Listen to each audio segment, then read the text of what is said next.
Number 47. Are you still holding on to that girl? Two Zen monks traveling about the country on a pilgrimage came to a small stream that was swollen from several days' rain. A lovely young woman was standing hesitantly at the water's edge, unable to bring herself to cross. Here, let me help you, offered one of the monks, picking her up effortlessly and carrying her to the other side.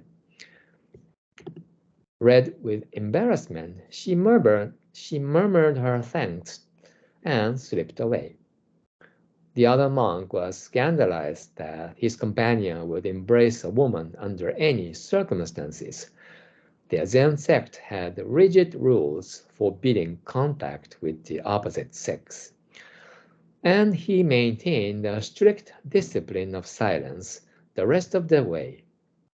As evening came on, the one who had carried the girl across the stream suggested that they stop somewhere for the night. The other replied coldly that he had no interest in lodging anywhere with a depraved monk. The first monk exclaimed, "What? Are you still holding on to that girl?" and burst into laughter. Awakened to the depraved nature of his own thoughts, his companion could make no reply. Okay, that's the story for today. This is a kind of well-known Zen story. Now, I found a similar story on the internet, and the origin, I believe, is Japan. Yeah, so it happened almost 200 or 300 years ago, long time ago in a feudal era. So, of course, the culture was different. And then the culture in Zen Buddhism is so different. They forbid contact with the opposite sex. This is one of the ascetic practice. And there is one difficult expression here, a strict discipline of silence. I think this is one of their practices. It's popular among Buddhism of sages, in which monks are encouraged to follow a lot of painful ascetic practices. And one of them is the strict, discipline of silence, which means they are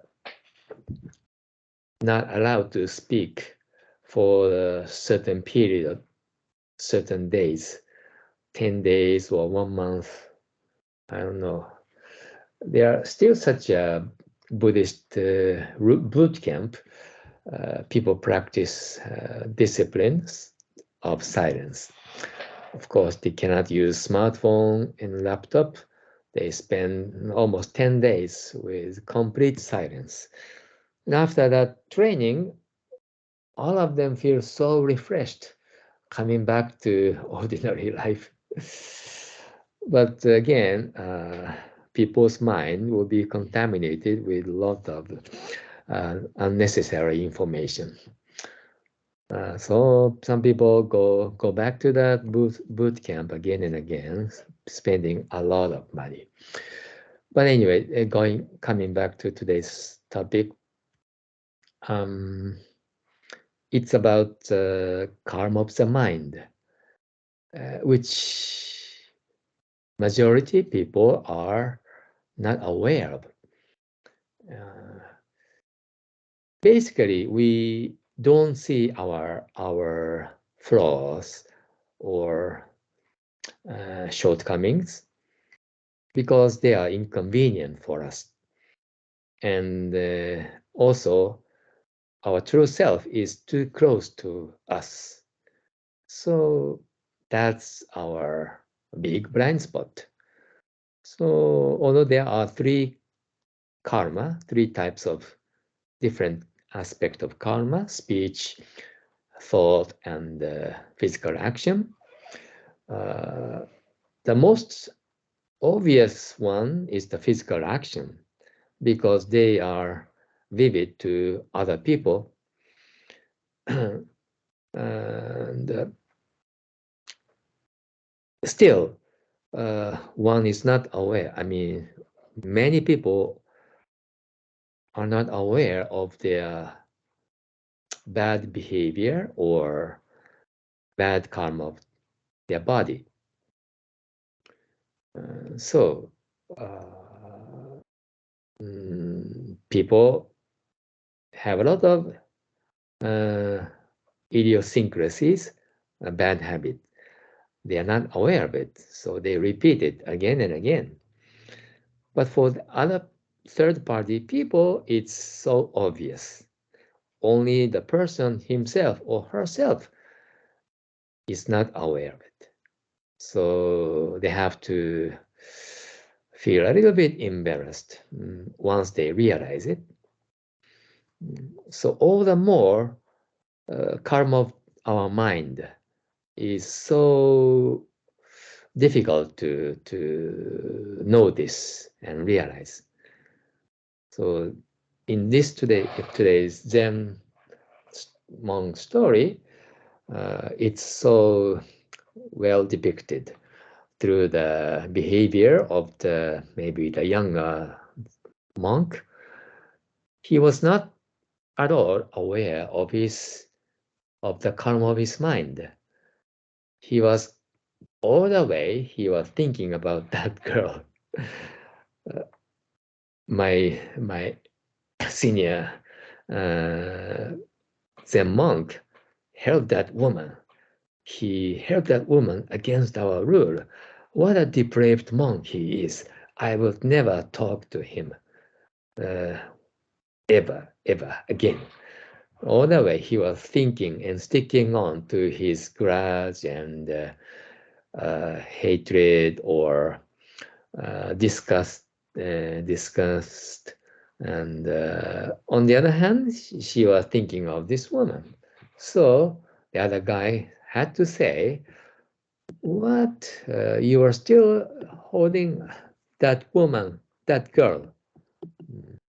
And this was so true. And he couldn't make any reply. So Buddhism put most emphasis on the karma of the mind. Karma of the body, in this story, the guy embraced the woman for only a few seconds, and then maybe he completely forgot about the woman. All he wanted to do was helping the fellow creature to cross the river because she was in trouble. So it was just a good intention. So for him, embracing a woman was nothing. Maybe he didn't have any karma of the mind in a bad way. So instantly he forgot about the woman, but the other one was holding on to this thought for many, many hours after that time on. So which is heavier bad karma? It's obvious. So that's why there's a Buddhist saying,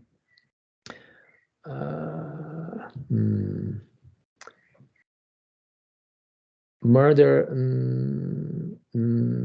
thought is no less heavier than its commitment. Just thinking of bad karma